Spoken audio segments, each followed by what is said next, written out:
In colonial times, religious minorities received explicit discrimination from the Protestant and evangelical majority. To fight explicit religious discrimination, a clause was added to the First Amendment.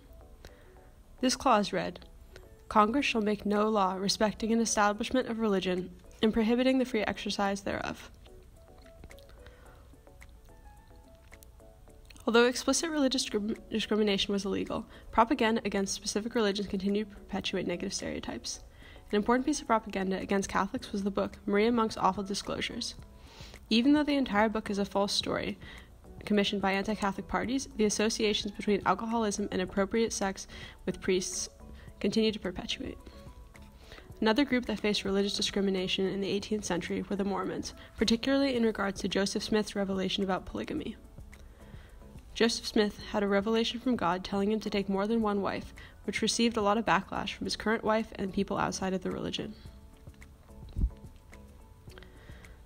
The Edmund Tucker Law labeled polygamy as a felony, not explicitly mentioning Mormonism, but clearly targeted the group and was aimed at punishing Mormons for this practice and stopping it from continuing.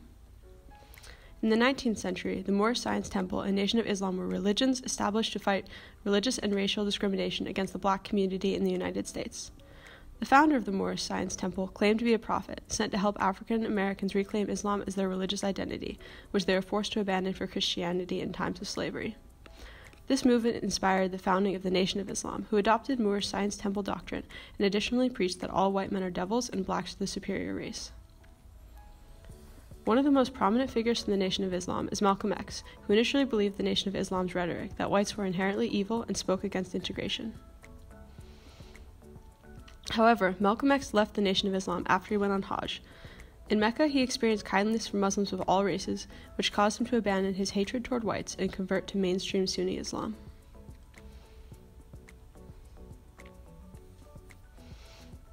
The United States currently has one of the most religiously diverse populations in the world. But minority religions like Hindus, Sikhs, and Muslims did not make up a significant proportion of the U.S. population until the Immigration Act of 1965. With this act, the number of immigrants from Asia began to dramatically increase, as well as proportion of citizens from religious minority groups. One of these minority groups was forced into the spotlight in 2011 when the terrorist organization Al-Qaeda bombed the World Trade Center. This incident caused Muslims all over the world to be associated with terrorism and intolerance, which was especially evident just last year with Trump's Muslim ban. With this history in mind, we are going to look at some of the brain structures that were and are still involved in religious discrimination and see how this information is relevant to religious discrimination today. So what are the brain regions involved in religious discrimination? Let's look at the neurobiology behind it.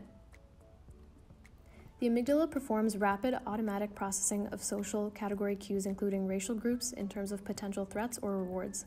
In the amygdala, there are two forms of processing. The high road processing involves information feedback between the visual cortex and the thalamus to fully process what one sees, and then sends signals to the amygdala to react.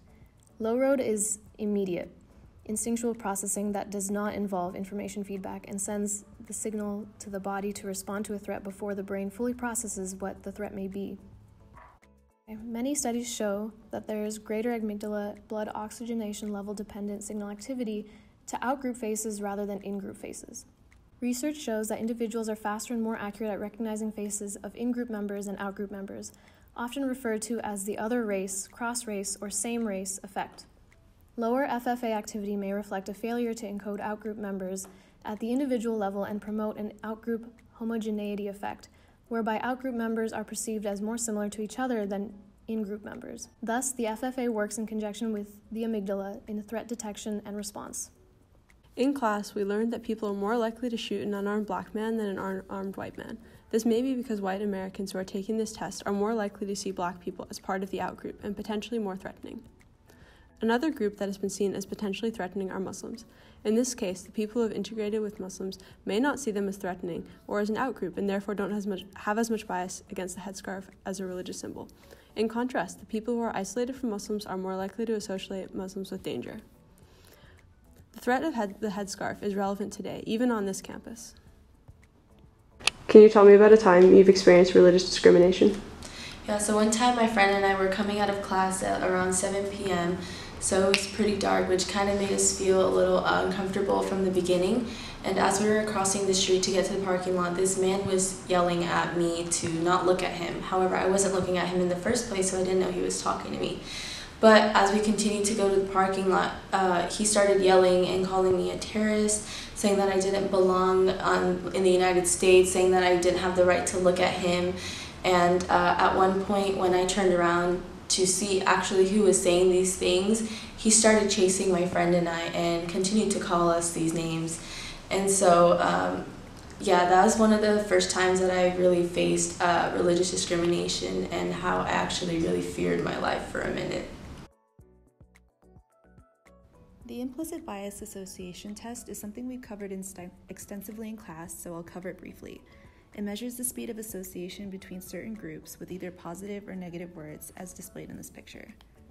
The IAT shows the majority of participants have at least a strong preference for Christianity over Islam, and this could have implications in in-group and out-group dynamics. Most people in the US associate with Christianity, and thus are biased against what is unfamiliar to them, in this case, Islam. The anterior cingulate cortex is involved in cognitive controls that require inhibition of stereotype-based responses and is associated with an individual's motivation to respond without prejudice. This is an experiment performed to look at the neuroactivity differences in the ACC as a result of practicing religion. It measures error-related negativity, or ERN, which is the feeling of distress when experiencing conflict or making errors. There is evidence to show that the ERN is related to the anterior cingulate cortex, ACC. The ERN is measured using electrodes in an EEG amplifier. This three-part experiment explores the ERN in subjects who practice different religions, such as Christians, Hindus, Muslims, Sikhs, and Buddhists, as well as subjects who associate with atheism. The Stroop test is used as a means to induce the ERN. The first part looks at religious zeal, which is defined as ardent or even fanatic form of belief. The graphs are a little confusing, so I'll direct you to the distance between the red and blue lines. Since this is measuring amplitude, a more negative number corresponds to a stronger ERN. As shown in graph A, the low religious zeal group has a distance of about negative 10 microvolts between the red and blue lines, showing that they had a higher ERN when answering wrong on the Stroop test as opposed to answering correctly. We see that in graph B, the amplitude in the high zeal group is around negative 7 when answered wrong. Graph C is just showing how the low zeal group has a higher amplitude compared to the high zeal group. This suggests that there are some connection between zeal and ERN, but is religious zeal affecting ERN levels, or are people that naturally have a lower N more prone to being zealous? To solve the chicken or egg kind of problem, we look to the second and third parts of the experiment. In the second experiment, there are two groups of participants who practice a religion: the primed group and the non-primed group. The goal of this experiment is to see the effect of conscious priming on the ERN amplitude. They did this by having half the participants write a paragraph for 5 minutes about the religion they practice and what it means to them. The other half wrote about their favorite season and what it meant to them, another positive but non-religious subject. After their priming task, they took the Stroop test and measured their ERN. Just as in the first experiment, we see a lower ERN amplitude in the primed group as opposed to the non-primed group. In the third experiment, there are two groups of people who do not practice a religion. Again, a primed group and a non-primed group. This time, the priming was unconscious.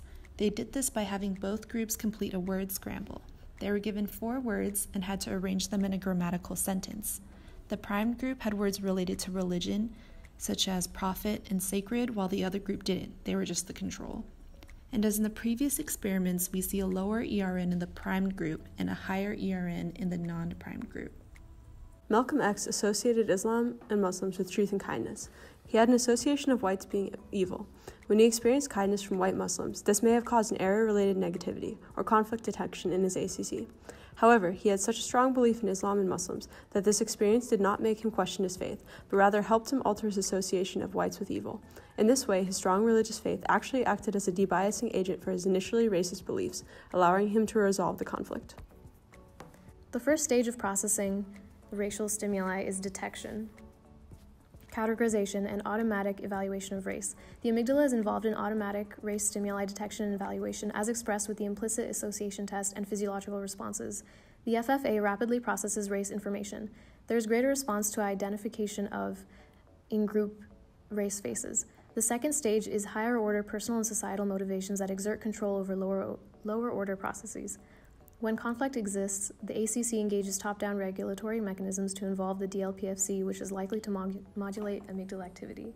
Those that are not usually discriminated against for their religion, but because of their race is so closely tied to the various parts of their identity, including their religions, they are categorized as an outgroup and discriminated against for not looking the same or holding the same values or cultural practices as Western culture. According to Susan Fiske, prejudice is the evaluation and attitudes and emotional responses toward a group and its members.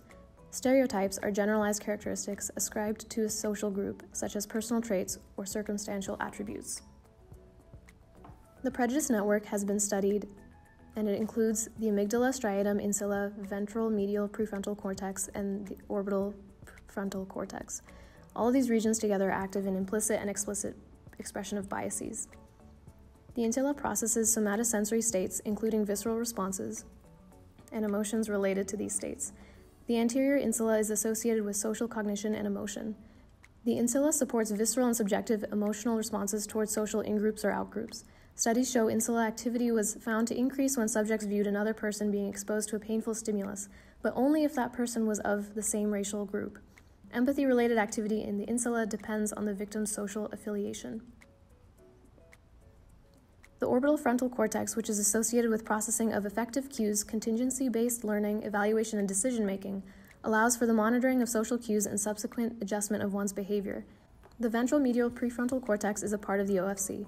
It processes social information and is involved in the formation of impressions of others, especially those considering persons' unique perspectives and motives. The VMPFC is involved in empathy and mentalizing, and reduction in activity of this region characterizes affect-driven judgments of social outgroup members, also processed by the OFC. Some of the networks that may be involved in prejudice against Sikhs are the insula, OFC, and ventromedial PFC. When someone sees a Sikh, the OFC will be evaluating different social cues and detecting traits that seem foreign and potentially concerning. Within the OFC, the VMPFC will be working to figure out whether or not the Sikh has the intention to cause harm, or may be a threat to one's safety.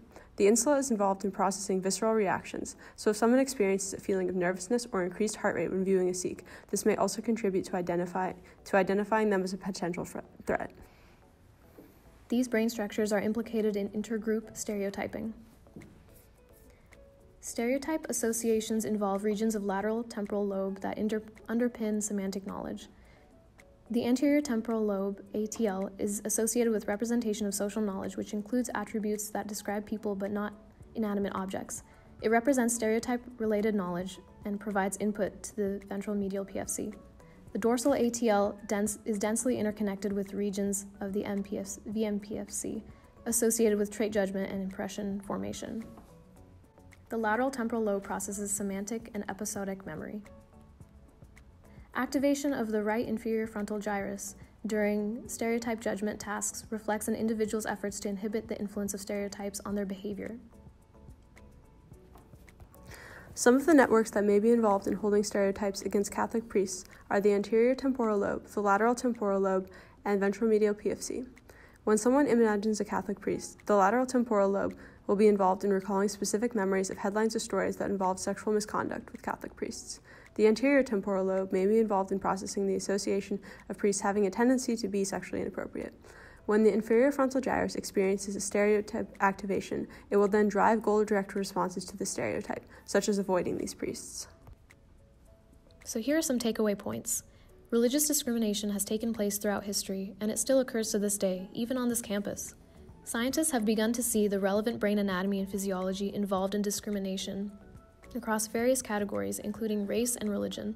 Understanding these neural circuits and systems implicated in prejudice and stereotyping against a religion and religious group may help us create methods to reduce or avoid religious discrimination and bias from taking place.